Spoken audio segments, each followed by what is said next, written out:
Obrigado, Dalila. A gente passa a terceira comunicação, depois a discussão.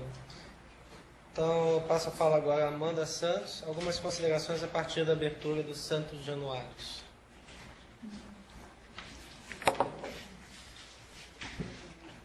Oi. Todo mundo deu bom dia, né? Meu trabalho, eu estudo aqui. Estudo aqui na UFRN, trabalho com estética.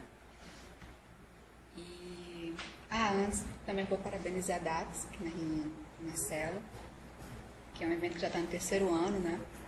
E só agora eu vim participar. Ele sabe que eu tentei antes. Qualquer tempo. Mas aí, parabéns, né? Está se efetivando e o pessoal da UERN vem e participa, né? Tá todo mundo aqui. Parabéns aí para você. Então, quando eu vi o tema, eu vi que não tinha não estava tão próximo do que eu trabalhava. Porém, como eu trabalho muito com esses 3 livros assim do meio, assim, H e Ciência, o Humano Demasiado Humano e o Aurora, apesar que quando a gente trabalha determinada coisa, a gente fica sempre lendo muito, com um olhar muito viciado, assim, você procura sempre que você está estudando, né? Eu me lembrava de alguma coisa, tinha feito já um trabalho durante a graduação sobre espírito livre. Então, eu tentei trazer isso para cá. Tentei trabalhar isso. Eu tinha um outro trabalho também, que era sobre mirismo, então tentei fazer isso. Porém, acabei mudando de ideia no meio do caminho para seguir o que eu tinha posto no resumo, né? Para também não pôr uma coisa no resumo e acabar fazendo outra. O trabalho de Marcelo, tem um cara que estuda Nietzsche, Michel Hart, que ele tem um livro que chama Obra de Arte, quem estuda estética já deve ter visto um livro pequenininho. E ele, eu acho que é no Nietzsche é Metafísica, eu acho que é nesse. Ele fala que Nietzsche tem assim, várias portas de entrada, diz que Nietzsche é polifônico. E eu fiquei escutando o Marcelo e tem uma parte assim que eu vou desdizer ele, mas talvez seja em função dessa polifonia de Nietzsche, né, que o estudioso dele já vê, né? Então, é isso, eu vou começar. Vai me dizer. Minha leitura. Então é isso, vou te dizer. Vou começar minha leitura nervosa, que eu sou uma pessoa nervosa.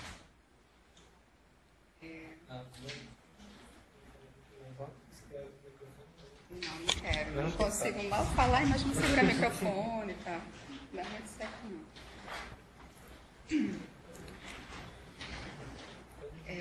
O aforisma que eu trabalho, que eu parto dele, é o 276, não sei se todos vocês conhecem. É o do quarto livro, é aqui da HSN do quarto livro, é o que abre. É o do... Vocês querem que eu leia ele antes? Para facilitar? Não, só não tá sim ou não, dá? É porque eu não coloquei ele aqui. Então, 276. Aqui, a entrada do quarto livro. Para o ano novo. Eu ainda vivo, eu ainda penso. Ainda tenho de viver, pois ainda tenho de pensar. Sum ergo cogito ergo sum. Eu sou, portanto penso. Eu penso, portanto sou. Hoje, cada um se permite expressar o seu mais caro desejo e pensamento. Também eu, então, quero dizer o que desejo para mim mesmo. E que pensamento este ano me veio primeiramente ao coração? Que pensamento deverá ser para mim razão garantida sobre toda a vida que me resta? Quero cada vez mais aprender a ver como belo aquilo que é necessário nas coisas.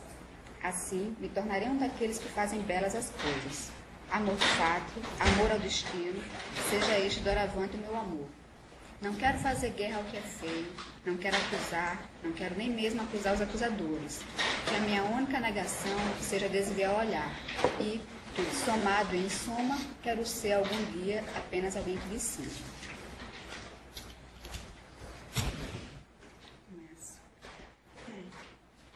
A tentativa de elucidar os conceitos de liberdade e necessidade apontados por Friedrich Nietzsche, Em sua obra Gaia Ciência, de 1882, caminharemos por acertos deste escrito, pertencente ao segundo período nietzschiano.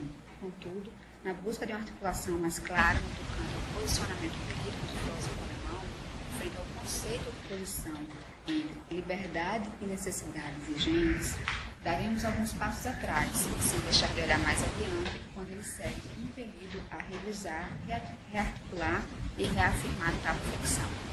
O aforisma de partida é o 276, Saint-Chanoine.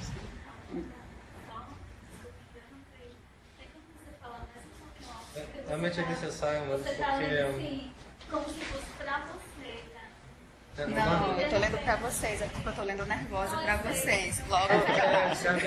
Tá vendo? Não, que também... Eu juro que eu tô... O problema é ambiental também, porque tá dando vento e às vezes o barulho que tá fazendo aqui cobre com a voz também. Tentando, certo? O aforisma da partida é o 276, Saint-Chanoine.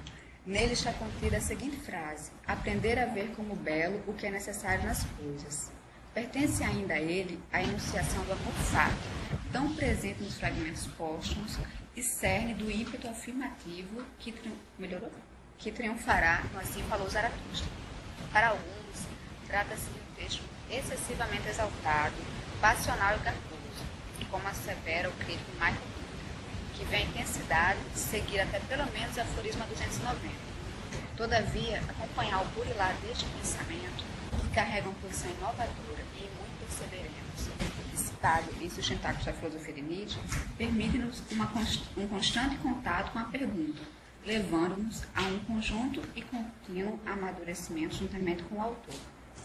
A inovadora leitura nietzschiana duela com a tradicional história da filosofia de até então, na medida em que esta encontra-se embriagada de conceitos metafísicos dicotômicos, além de seguidamente mostrar-se empenhada em sentido livre do necessário. Provavelmente, uma herança não apenas de correntes de pensamentos anteriores herdeiros do platonismo, como também dos resquícios de religiosidade imperiais. No livro que precede este aforismo, a última questão anunciada, ou seja, o aforisma 275, ele diz assim: qual o emblema da liberdade alcançada? Não mais envergonhar-se de si mesmo. Termina aí. Ora, isso em muito dista da noção de liberdade vigente. Ao empreender esta afirmação, o filósofo alemão solenemente exclui todos aqueles que, ao fazerem uso livre e quando pensam ter errado, envergonham-se vertiginosamente de seus atos, ou seja, suas escolhas. Essa culpa decorrente de uma má consciência está imbuída em todo o sistema no qual o indivíduo está lançado. Diante do passado que não ocorre como deveria ter sido, este homem desenvolve culpa e, para tanto, não raro se vê sob ameaça de castigo. Algo bem oposto do que Nietzsche anuncia no Ecce Homo, que é o livro de 88 que ele faz, que ele revisa as obras dele. Então, meio que o que ele diz aqui, depois em relação ao esquecimento, que Marcelo falou do esquecimento, é como se ele também fizesse, ele revisita as obras dele e guarda alguma coisa na memória que dá para guardar, assim, esquecendo, ele faz um revisito.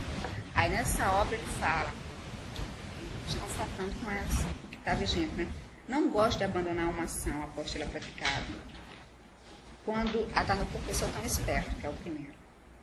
Quando as coisas resultam mal, perde-se muito facilmente o olho bom para o que se fez. O remorso parece uma espécie de orgulho. Honrar mais ainda dentro de si o que dá errado, o que deu errado, isto sim está de acordo com a minha moral. De acordo com minha moral, são essas palavras de Nietzsche que encerram e deixam bem explícito que para ele o chamado livre-arbítrio possui uma prerrogativa moral, conforme perscrutado por ele na obra Genealogia da Moral de 1887. Podemos recorrer ainda ao estudioso Miguel Ângelo, que ele tem um sobrenome estranho, ele é lá da Unicamp. Que em seu livro Nietzsche e a Liberdade, Nietzsche não nega a liberdade, contesta, sim, sua compreensão moral, que deturpa a dinâmica da conduta humana. A moral, a religião e a metafísica consideram o homem livre, dotado de uma suposta vontade autônoma. no intuito de torná-lo imputável pelos seus atos, arrogância e o direito de julgá-lo e condená-lo. Esta tradição normativa emprega conceitos abstratos, sujeito, vontade, causalidade, com a finalidade oculta de controlar as ações do homem. A liberdade, junto com a noção do pecado, é um instrumento de tortura nas sociedades organizadas sacerdotalmente. Esta vontade Esta vontade autônoma ancora-se segundo os preceitos da moral, religião e metafísica, em um sujeito que supostamente teria acesso a um querer e consequente agir. Contudo, este sujeito é o eu que se dissocia do corpo, o eu cartesiano, o eu cúmplice da dicotomia entre razão e instinto. Para Nietzsche, não há validade, posto que há apenas forças, um redemoinho delas, cada qual tentando se sobrepor continuamente, infinitesimalmente.